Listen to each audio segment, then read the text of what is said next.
Right.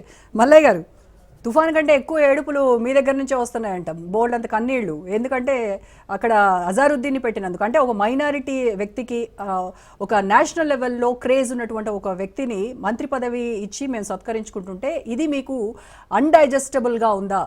అందుకోసమే ఏడుపులా మీవి?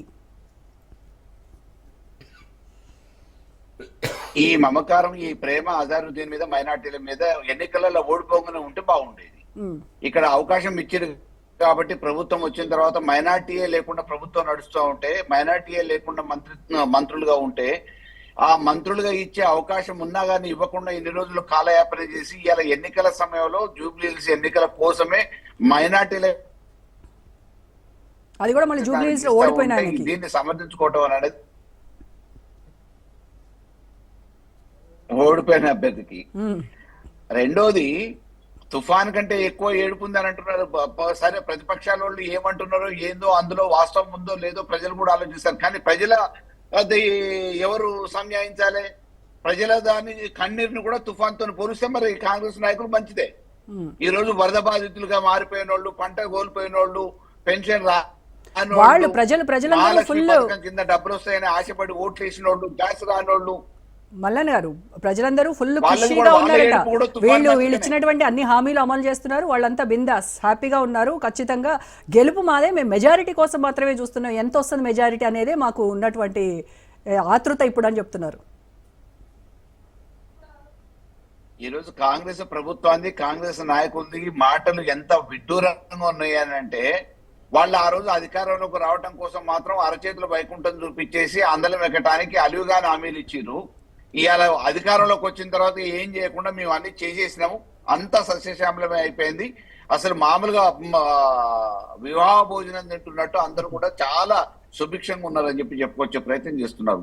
ప్రజల బాధలు అర్థం కావట్లే, ఏ రోజుకు ఆ రోజు శాంతి భద్రతల వైఫల్యం గురించి అర్థం కావట్లే. ఈడ రియల్ ఎస్టేట్ రంగం పడిపోయి హైడ్రా బాధితులుగా మారిపోయేసి మోసీ బాధితులందరూ రోడ్ల మీదకి వచ్చి తిట్లు దీవెళ్ళు అవి అవపడట్లేదు. ఈ రోజు ఇక్కడ రియల్ ఎస్టేట్ రంగం మొత్తం కుప్పగూలిపోయి వేరే రాష్ట్రానికి తరలిపోతా ఉంటే దాని గురించి పట్టింపు లేదు. రాష్ట్ర ఆదాయం మొత్తం పడిపోతా ఉంటే దాని గురించి పట్టింపు లేదు.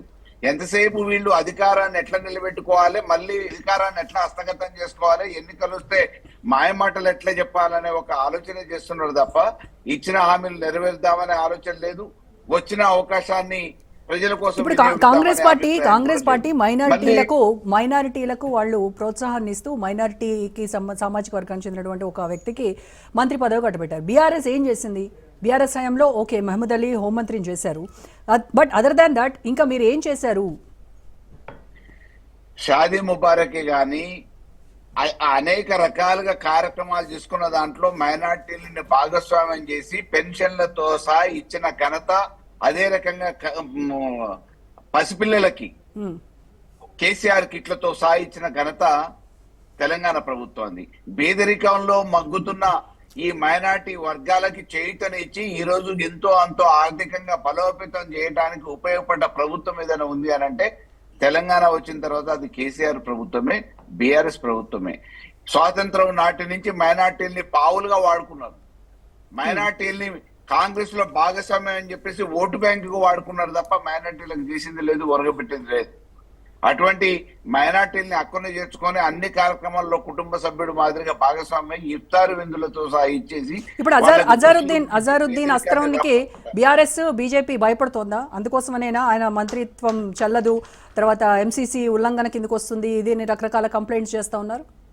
మేం భయపడాల్సిన అవసరం లేదండి. ఉన్న వాస్తవాన్ని ప్రజలకి వివరించే పనిలో మా ప్రయత్నం మేము చేస్తా ఉన్నాం. కానీ ప్రజలు కూడా ఈ రోజు అన్ని ఆలోచిస్తున్నారు విచక్షణతోని. ఈ రోజు వచ్చింది ఆ ప్రేమ. ఇచ్చిన మంత్రిత్వ శాఖలలో ఎవరి ఆధిపత్యం నడుస్తుంది? కొండశిరేఖ గురించి మామూలుగా నిన్న మొన్నటి వరకు మనం ఎపిసోడ్ విన్నాం. ఎవరి మంత్రిత్వ శాఖలోనైనా ఆధిపత్యం వాళ్ళకి తెలియకుండానే సమావేశాలు జరుగుతున్నాయి, వాళ్ళకి తెలియకుండానే అనేక రకమైన ఆధిపత్యం జరుగుతూ ఉంది. నామమాత్రంగా రబ్బర్ స్టాంపు అది మాది జాతీయ పార్టీ అండి, మా జాతీయ పార్టీ ఇట్లాంటివి మస్తు జరుగుతాయి.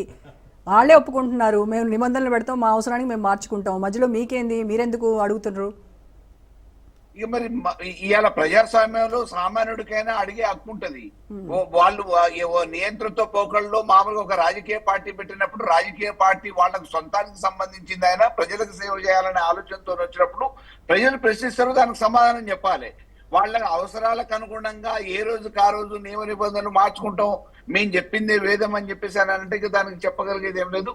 గతంలో ఎన్నో అనుభవాలు వాళ్ళకి ఎదురైనాయి. 24 సీట్లకే ఉమ్మడి రాష్ట్రంలో పరిమితమైంది. ఇవాళ దేశవ్యాప్తంగా అన్ని రాష్ట్రాలలో అధికారాన్ని కోల్పోయే పరిస్థితి వచ్చింది. ఉన్న రాష్ట్రాలలో అధికారాన్ని నిలబెట్టుకునే పరిస్థితి లేదు. కాంగ్రెస్ మామూలుగా పలచబడిపోయింది ప్రజలలో. ఇప్పుడు బీజేపీ బీఆర్ఎస్ మధ్య లవ్ అఫైర్ నడుస్తోందా? బీజేపీ బీఆర్ఎస్ ని గెలిపించడానికి బీజేపీ సర్వశక్తులు ఒడ్డుతోంది జూబ్లీ హిల్స్ లో అనేది కాంగ్రెస్ వాళ్ళు వేస్తున్న ప్రశ్న. వాళ్ళు ఆడలేక మధ్యలో జరువు అన్నట్టు వాళ్ళు గెలవలేక రేపు మేము గెలుస్తున్నామని చెప్పి గతంలో లోక్సభ ఎలక్షన్స్ లో చూసాం కదా, 8 చోట్ల మీరు వాళ్ళకి సహకరించి 8 సీట్లు ఇప్పించారు. ఇప్పుడు మీరు మీ రుణం తీర్చుకోవడం కోసం వీళ్ళు మీ గెలుపు కోసం ట్రై చేస్తున్నారు అనేది జాతీయ స్థాయిలో జరిగిన పోటీ కాబట్టి ఆ రోజు కేంద్రంలో ఏర్పడబోయే ప్రభుత్వానికి మద్దతుగా ఎవరికి ఉండాలనే ఆలోచనతోని తెలంగాణ ప్రజానికం ఆ రోజు ఆలోచించి బీజేపీకి అనుకూలంగా ఓటేస్తే చేసి ఉండొచ్చు. కానీ మేము ఒక రాజకీయ పార్టీగా ఉద్యమం నుంచి మొదలుపెట్టి సుదీర్ఘ రాజకీయ అనుభవం ఉన్న కేసీఆర్ గారు మాకు నాయకుడిగా ఉన్న తర్వాత మేము వేరే పార్టీకి ఏదో మద్దతు ఇవ్వాల్సిన అవసరమో లేకపోతే వాళ్ళని ప్రతిపాదించాల్సిన అవసరం మాకు లేదు. వేరే మద్దతు కూడా మాకు అవసరం లేదు. ప్రజలే శ్రీరామ రక్ష. ఈ తెలంగాణ పార్టీకి ప్రజలే బాసులు అని చెప్పేసి అనేక సందర్భాలలో చెప్పడం జరిగింది. ఆ క్రమంలో ఈ రోజు తెలంగాణ ప్రజల మనోభావాలు దెబ్బతినకుండా వాళ్ళ సంరక్షణే లక్ష్యంగా పనిచేస్తున్న బీఆర్ఎస్ పార్టీకి మేము దాగుడు మూతలతోనో దోబూచులాటలతోనో దొడ్డిదారినో ఎవరితోని చేతులు కలపటమో వేరే దొడ్డిదారి ప్రయత్నాలు చేసే అలవాటు కేసీఆర్ గారికి కానీ బీఆర్ఎస్ పార్టీకి కానీ లేదు. మేము గెలవబోతా ఉన్నాము. ఆ గెలుపును తట్టుకోలేక ఇప్పటి నుంచే పక్కదోవ పట్టేయడానికి దుష్ప్రచారం చేసి బురద జల్లే ప్రయత్నం చేస్తాం.